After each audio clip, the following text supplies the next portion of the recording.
मैं आचार्य पंडित सुनील कुमार उपाध्याय ज्योतिष चैनल में आपका स्वागत है। आज हम लोग बात करते हैं 27 नक्षत्र होते हैं और योग भी 27 हैं और इनके स्वामी नक्षत्रों के भी स्वामी होते हैं और ये नक्षत्र से ही राशियां बनती हैं और नक्षत्र का बड़ा प्रभाव होता है। नक्षत्र से ही देखा जाता है मुहूर्त जितने हैं कि इस नक्षत्र में है क्या है, या सूर्य किस नक्षत्र पे जा रहा है, कौन से नक्षत्र पे, इसी से हम लोग की राशियां बनती हैं, इसी से दशाएं निकाली जाती हैं और योग का भी बड़ा महत्व है। आज हम आप लोगों को ये नक्षत्र और योग के विषय बताएंगे और दूसरे एक कुंडली भी है जिसमें माता भूमि सुख विद्या तथा संतान स्थान पति शनि है, उसका फल बताते हैं। तो पहले नक्षत्र से ही शुरू किया जाए। 27 नक्षत्र होते हैं। जैसे ये होता है ना कि इनके जो चरण होते, एक नक्षत्र में 4 चरण होते हैं और एक राशि जो है 30 अंश की होती है, 13 अंश 20 कला, क्योंकि 9 नक्षत्र मिलकर के एक राशि बनती है।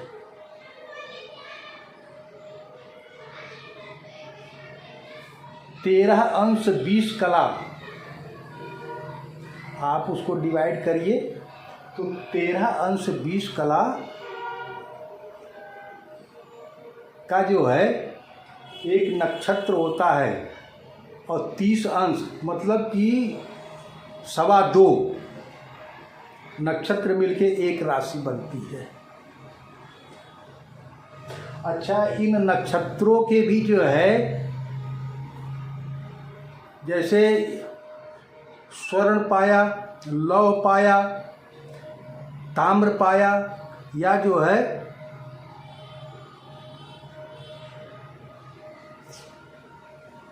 रजत पाया, ये भी देखा जाता है। धन की सफलताएं भी उसी से प्राप्त होती है। तो आज हम नक्षत्र के विषय में विश्लेषण आपको बताते हैं। देखिए, और उनके स्वामी को भी बताते हैं। अश्विनी, भरणी, कृत्तिका, रोहिणी, मृगशिरा, आर्द्रा, पुनर्वसु, पूष, आश्लेषा, मघा, पूर्वा फाल्गुनी, उत्तरा फाल्गुनी, हस्त, चित्रा, विशाखा, अनुराधा, ज्येष्ठा, मूल,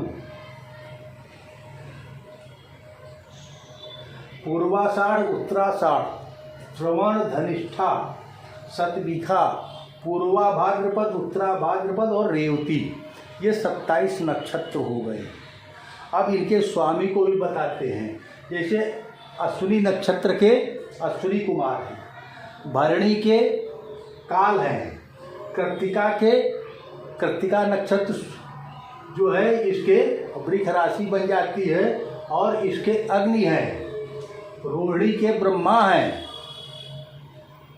मृगशिरा के चंद्रमा हैं, आर्द्रा के रुद्रा हैं और पुनर्वसु के अदिति है। तो पूजा पाठ के लिए भी नक्षत्रों का बड़ा महत्व होता है। ये देखा जाता है कि नक्षत्र किस उस पर है, उसके अनुकूल।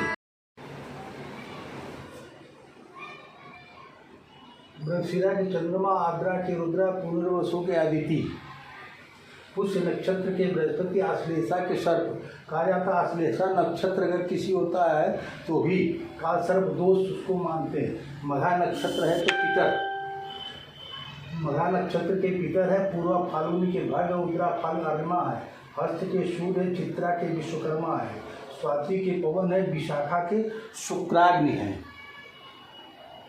अनुराधा के मित्र हैं, ज्येष्ठा के इंद्र हैं और मूल नक्षत्र के निवृत्ति हैं। इसी तरह से पूर्वाषाढ़ के जल हैं। और ये भी कहा जाता है अगर जल नक्षत्र पे सूर्य होता है तो बारिश अच्छी होती है। ये इसका बड़ा प्रभाव पड़ता है प्रकृति के संतुलन के लिए कि किस नक्षत्र पे जो है कौन सा ग्रह जा रहा है। उत्तरा फाल्गुनी उत्तराषाढ़ के जो है विश्व देवा हैं और श्रवण के विष्णु हैं, धनिष्ठा के वसु हैं। ये देखिए इसकी कुंभ राशि बन जाती वसु और इसके स्वामी जो है धनिष्ठा के मंगल कहे जाते हैं। शतभिखा के वरुण हैं, पूर्वा भाद्रपद के अजयपाद है, उत्तरा भाद्रपद के आयुर्बुधन है, रेवती के पूखा है। अच्छा, इसी तरह से 27 योग होते हैं, उनके भी हम आपको बताते हैं। विषकुंभ नक्षत्र के जो है यम हैं और प्रीति के विष्णु हैं, आयुष्मान के चंद्रमा हैं, सौभाग्य के ब्रह्मा हैं, शोधन के बृहस्पति हैं, अतिगंड के चंद्रमा हैं, सुकर्मा के इंद्र हैं, घृति के जल, शूल के सर्प, गंड के अग्नि, इसी तरह से वृद्धि के सूर्य हैं, ध्रुव के भूमि हैं, व्याघात के वायु हैं और हर्षण के भग हैं, वज्र के वरुण, सिद्ध के गणेश और वेदपात के रुद्र हैं और वरयान के कुबेर हैं, परिधि के मित्र हैं, शिव के कार्तिकेय हैं और सिद्ध के सावित्री, साध्य के लक्ष्मी, शुभ के पार्वती, शुक्ल के अश्विनी कुमार, ब्रह्मा के पितर और इंद्र के विति और वैदती के सूर्य। ये देखिए 27 योग भी हैं, 27 नक्षत्र हैं। ये योग का मतलब होता है जोड़।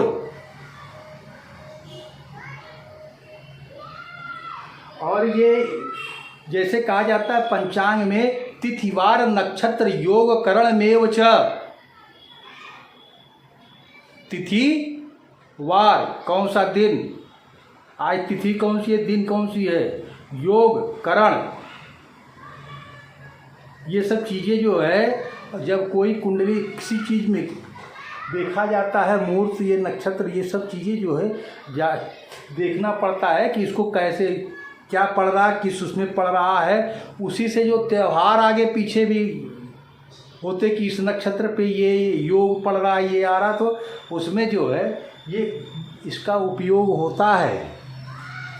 हमने ये बताने का प्रयास किया क्योंकि ये योग का हो सकता है और इसको अगर कोई काम करने वाले जो ज्योतिष का है या वैसे पंडित जी लोगों को ज़रूरत पड़ती है ये कि कौन सा नक्षत्र है, कौन सा करण है, कौन सा योग है, ये सब चीज़ें जो है। अच्छा, अब हम लोग बात करते हैं माता भूमि सुख विद्या संतान स्थानपति शनि। देखिए शनि उच्च के होकर लग्न में बैठे हुए हैं और सुख भाव और संतान घर के स्वामी है, बुद्धि विवेक और माता का सुख मन। और इनका प्रभाव आप देखिए, लग्न में बैठे हैं तो लग्न में उच्च के हो के बैठे हैं, इसका मतलब कि मनुष्य को शारीरिक गंभीरता, सफलता, स्थूलता, शरीर जो है शरीर का सुख देने वाला ये, और माता भूमि भवन क्योंकि यहाँ के स्वामी है तो ये इसका सुख प्राप्त होगा, मित्रों का सुख प्राप्त होगा, विद्या संतान शिक्षा बुद्धि विवेक। यहाँ के भी कोई भी ग्रह देखिए उच्च का होकर के बैठता है, स्वराशि होकर के बैठता है, अच्छे अंशों पे होता है और आदमी को सफलता देता है वो। और देखिए ये शनि की दृष्टि कही जाती है अच्छी नहीं होती, वो भी देख लीजिए। शनि जो है ये तीसरी दृष्टि पड़ रही है यहाँ पे, तीसरे भाव पे। भाई पराक्रम पुरुषार्थ, इसमें थोड़ा वैमनस्यता रहेगी। भाई बहन के सुख में ये सब जो है गुरु की राशि में देख रहा है, तो इसमें थोड़ा वैमनस्यता रहेगी और मेहनत परिश्रम ज़्यादा करके उतनी अच्छी सफलता नहीं प्राप्त कर पाए। और देखिए स्त्री रोजगार या जो कह लीजिए पार्टनरशिप, उसमें देख रहा है सप्तम दृष्टि से, तो इसका मतलब कि और नीच राशि में देख रहा है, तो इस स्थान का जो है सुख को कमी करेगा। आदमी को अगर इसका स्वामी जो देख रहा है, अगर मंगल ठीक नहीं है या शुभ दृष्टि उस भाव पे नहीं पड़ रही है, तो इस जगह के सुख में कमी आएगी। रोजगार या व्यवसाय या जो है स्त्री से थोड़ा मनमुटाव हो सकता है, स्त्री संबंधों में खटास आ सकती है, ये चीज़ें यहाँ से देखी जाती है इसका। और उसी तरह से दशम दृष्टि, क्योंकि शनि की दृष्टि जो खराब भी कही जाती, तो ये कर्म भाव को देख रहा है चंद्रमा की राशि पे। अब यहाँ पे देख रहा है दशम दृष्टि से शनि, तो इसका मतलब कि इस भाव का पिता यश, कर्म की सफलता में कमी रहेगी। दशम दृष्टि शत्रु चंद्रमा की राशि को देख रहा है, तो अच्छा, जैसे कुंडली देखने का तात्पर्य तो यही होता है ना कि अगर जो हमने ये कुंडली देखा, इसमें जो कमी है अब हम उसको कैसे ठीक कर सकते हैं। प्रयास तो हमारा कुंडली देखने का है, अगर नहीं कुछ ठीक होगा नहीं होगा तो फिर फायदा क्या कुंडली देखने का। तो कुंडली तो देखी इसीलिए जाती है कि हम उसमें बदलाव सुधार क्या, क्योंकि देखिए किसी सबकी कुंडली कहीं न कहीं से स्थापित, कोई जिसे 6, 8, 12 के भाव होते हैं, उसी तरह से ग्रहों के भी होते, स्थितियां उनकी ठीक नहीं है तो कहीं न कहीं से आदमी स्थापित होता। लेकिन उसी तरह से क्षमा याचना प्रार्थना प्रायश्चित करके उस चीज़ को कैसे हम ठीक कर सकते हैं, ये प्रयास करता है और करना चाहिए।